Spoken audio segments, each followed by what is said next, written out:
बिस्मिल्लाहिर्रहमानिर्रहीम। अस्सलाम वालेकुम नाज़रीन, मैं हूं ज़ुल्करनैन हैदर। आप देख रहे हैं ज़ेड न्यूज़। नाज़रीन, मरियम नवाज़ जो कि पिछले काफ़ी अरसे से बड़ी एक्टिव हुई थी और उन्होंने न सिर्फ हुकूमत बल्कि इदारों को भी धमकियां देने का बेस जो सिलसिला है वो भी शुरू कर रखा था। और ख़ुद मियां नवाज़ शरीफ साहब ने भी एक वीडियो पैगाम के ज़रिए एक मैसेज भी देने की कोशिश की कि मरियम नवाज़ को थ्रेट किया जा रहा है। इसकी हकीकत क्या है, और दूसरा, मरियम नवाज़ क्या दोबारा गिरफ्तार होने जा रही है, उस हवाले से भी आपको आगाह करता हूँ। सेनेट इलेक्शन में नाकामी के बाद पीडीएम की जो हालत है वो अमली तौर पे ऐसी हो चुकी है कि अब उनकी तदफीन ही होगी। 3 बड़ों का राब्ता हुआ है और उसमें क्या बातचीत हुई है, इस हवाले से आपको आगाह करता हूँ। तो सबसे पहले बात करते हैं मरियम नवाज़ की। नैब की जानिब से एक पिटीशन जो है लाहौर हाई कोर्ट में दायर की गई है और उस पिटीशन में नैब की जानिब से ये मौक़िफ़ इख्तियार किया गया है कि चौधरी शुगर मिल में मनी लॉन्ड्रिंग के हवाले से तहकीकात एक तवील अरसे से जारी है। नवंबर 2019 में मरियम नवाज़ को लाहौर हाई कोर्ट ने ज़मानत पर रिहा किया था। उसके बाद मरियम नवाज़ को ये भी कहा गया था कि वो तहकीकात में इन नैब के सामने पेश होंगी। नैब ने इनको नोटिस भी जारी किया था और आपको याद होगा कि जब मरियम नवाज़ नैब ऑफिस जा रही थी तो साथ में अपने जो गुलू बट थे वो भी लेकर गई थी और वहाँ पर मार धाड़ भी हुई थी, पुलिस एहलकार भी ज़ख्मी हुए थे और वो फुटेज भी सामने आई थी कि कैसे गाड़ियों में डंडे लेकर गए और क्या कुछ होता रहा, पथराव होता रहा नैब के ऑफिस पे। यानी एक अटैक जो है वो सूरत हाल इख्तियार की गई थी, तो वहाँ सूरत हाल काफ़ी ख़राब थी। मगर उसके बाद फिर वो नैब में नहीं पेश हुई। फिर भी नैब की जानिब से नोटिस जारी किया गया, मगर फिर भी उन्होंने उसको रद्दी की टोकरी में डाल दिया। तो नैब की जानिब से मुसलसल जो है वो उन्हें बुलाया जाता रहा, क्योंकि उनके ऊपर ये भी इल्ज़ाम है कि मियां नवाज़ शरीफ ने जो उनके भतीजे हैं यूसुफ अब्बास और मरियम नवाज़ के साथ मिल के जो मनी लॉन्ड्रिंग है वो कोई 420 मिलियन की है मनी लॉन्ड्रिंग। और इसके अलावा एक 1992 में जो ऑफशोर कंपनी थी उसके ज़रिए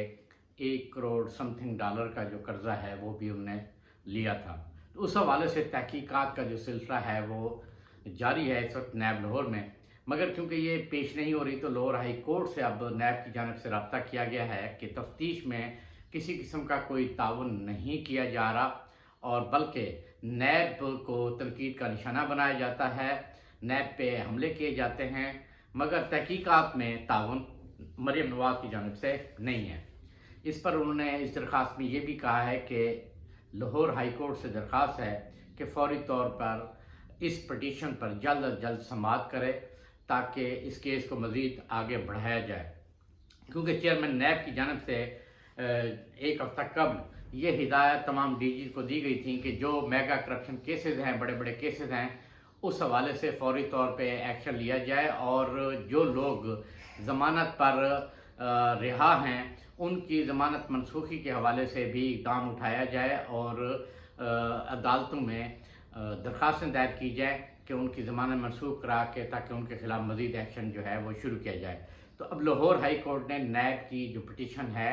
समाअत के लिए उसको मुकर्रर कर दिया है और दो रुकनी जो बेंच है वो तश्कील दे दिया गया है जो 15 मार्च बरोज़ सोमवार को इस केस की समाअत करेगा। और यही बताया जा रहा है कि नैब की जानिब से बड़ा ही क्लियर और सख्त मौक़िफ़ भी रखा जाएगा और जो एविडेंस है वो जो हासिल किए थे मनी लॉन्ड्रिंग के वजह से वो भी अदालत को आगाह किया जाएगा और यही दरख्वास्त की जाएगी कि मरियम नवाज़ की जो ज़मानत है वो मनसूख की जाए और ज़मानत मनसूख होती है तो फिर यकीनन मरियम नवाज़ गिरफ़्तार भी हो जाएगी। लेकिन दूसरी तरफ सेनेट के इंतखाबात में शिकस्त के बाद अब पीडीएम जो है उनको समझ नहीं आ रही कि अब हम क्या करें। उसकी वजह यह है कि तीनों ही ख़ास तौर पे अगर मैं बात करूं 3 बड़ी जमातों की, एक पीपल्स पार्टी, मुस्लिम लीग नून और JUI फिर, ये तीनों आपस में ही मुखलिस नहीं हैं, जिसकी वजह से इनको शिकस्त भी हो पा रही है और किसी एक पेज पर नहीं है। दूसरी वजह यही है कि इनके जो मकासद हैं, इनकी जो नीयत है وہ صرف اور صرف اقتدار کے لیے ہے، اور اقتدار کے لیے کوششیں کر رہے ہیں کہ ہم کسی صورت اقتدار میں آ جائیں، اور دوسرا کہ حکومت کو مجبور کیا جائے کہ وہ NRO دے دے، یعنی نیب کے کیسز کے حوالے سے، تاکہ یہ معاملہ ختم ہو جائے، تو پھر صورتحال جو ہے مزید بہتر کی جا سکتی ہے۔ اس حوالے سے مولانا فضل الرحمان نے سابق صدر آصف علی زرداری، نواز شریف، ان تینوں کا آپس میں رابطہ ہوا ہے، اور سینٹ الیکشن کے بعد کی جو صورتحال ہے اس پر گفتگو کی گئی ہے کہ ہماری جو پلاننگ تھی وہ مکمل طور پہ فیل ہو چکی ہے، کہ اب ہمیں آخری جو آپشن ہے وہ استعمال کرنا چاہیے۔ ذرا یہ بتاتے ہیں کہ مولانا فضل الرحمان اس بات پر زور ڈالتے رہے ہیں آصف علی زرداری اور نواز شریف سے جو ٹیلی فونک رابطے پر،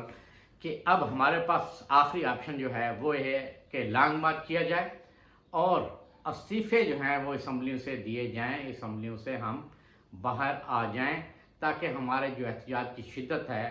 اس کو مزید بڑھایا جا سکے، اس کو تقویت دی جا سکے۔ یہی مشاورت ہے، اور لانگ مارچ کے حوالے سے حکمت عملی طے کی جا رہی ہے کہ کس طریقے سے لانگ مارچ کو کامیاب بنانا ہے، دھرنا کہاں پر دینا ہے۔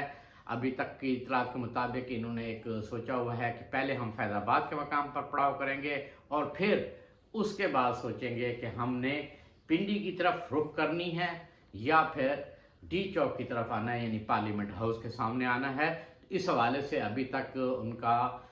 کوئی حتمی طور پہ فیصلہ نہیں ہو سکا ہے، مگر کچھ سیاسی جو ذرائع ہیں وہ یہ بھی بتاتے ہیں کہ مسلم لیگ نون کے کچھ ارکان اسمبلی اور خاص طور پہ پیپلز پارٹی استعفوں کی مخالفت کر رہی ہے کہ اسمبلی سے استعفے نہیں دینے چاہیے، کہ وحد ہمارے پاس یہی آخری آپشن ہے، فورم ہے، تو ہم اسمبلی میں ہی شور مچائیں۔ اگر حکومت کو ٹف ٹائم دینا ہے تو اسمبلی میں ہی دیں، اگر ہم باہر نکل گئے تو پھر ہمارے پاس کچھ بھی نہیں ہوگا، ہم سڑکوں پر بھی آ کر کچھ نہیں کر سکتے۔ کچھ اراکین نے تو یہاں تک یہ بھی رائے دی ہے کہ ہمارے ساتھ لوگ نہیں نکلیں گے، جس کی وجہ سے ہم اور بھی ناکام ہو جائیں گے، اور ابھی تو ہمارے پاس کچھ چانسز ہیں کہ ہم کسی بات پہ حکومت کے ساتھ بیٹھ جائیں، مگر اس کے بعد ہمارے پاس کوئی آپشن نہیں ہوگا کہ ہم حکومت کے ساتھ بیٹھ کے کوئی بات چیت کر سکیں، تو ہمارے لیے مسائل ہوں گے۔ یہ بھی اطلاعات ہیں کہ نیب اور بھی زیادہ ایکٹیو ہونے جا رہا ہے، جو میگا کرپشن کیسز ہیں، جو فائلیں کچھ پڑی ہوئی تھیں کافی عرصے سے، ان کی بھی صفائی شروع ہو چکی ہے، اور جلد نیب بھی کوئی بڑی کارروائی کرنے جا رہا ہے۔ صورتحال مزید جو ہے پی ڈی ایم کے لیے خاص طور پہ وہ انتہائی مشکل ہوتی جا رہی ہے۔ پی ڈی ایم یہ سمجھتی تھی کہ شاید ہم جس طریقے سے ابھی دباؤ ڈال رہے ہیں اور ہم کامیاب ہو جائیں گے، مگر صورتحال اس کے برعکس نکلی ہے، اور خان صاحب جو ہے مکمل طور پہ ڈٹے ہوئے ہیں اس بات پر، خاص طور پہ کہ وہ کسی کو بھی NRO نہیں دیں گے، یعنی کہ کیسز کے اوپر کسی قسم کی کوئی بات نہیں ہوگی، باقی معاملات پر بات ہو سکتی ہے۔ اب دیکھنا یہ ہے کہ صورتحال یا اونٹ کس کروٹ بیٹھتا ہے، یہ آنے والے چند دن جو ہیں وہ انتہائی اہم ہیں۔ ہر 48 گھنٹے بعد صورتحال جو ہے وہ بھی تبدیل ہوتی جائے گی۔ ناظرین، آخر میں ایک مرتبہ پھر اپنے دوستوں سے کہوں گا کہ جن دوستوں نے ابھی تک چینل سبسکرائب نہیں کیا وہ سبسکرائب بھی کریں، بیل آئیکن پر بھی کلک کریں، اور کمنٹ سیکشن میں اپنے کمنٹ دینا نہ بھولیں، کیونکہ آپ کی رائے انتہائی قیمتی ہوتی ہے۔ انشاءاللہ اگلی خبر کے ساتھ پھر حاضر ہوں گا، تب تک کے لیے اللہ حافظ۔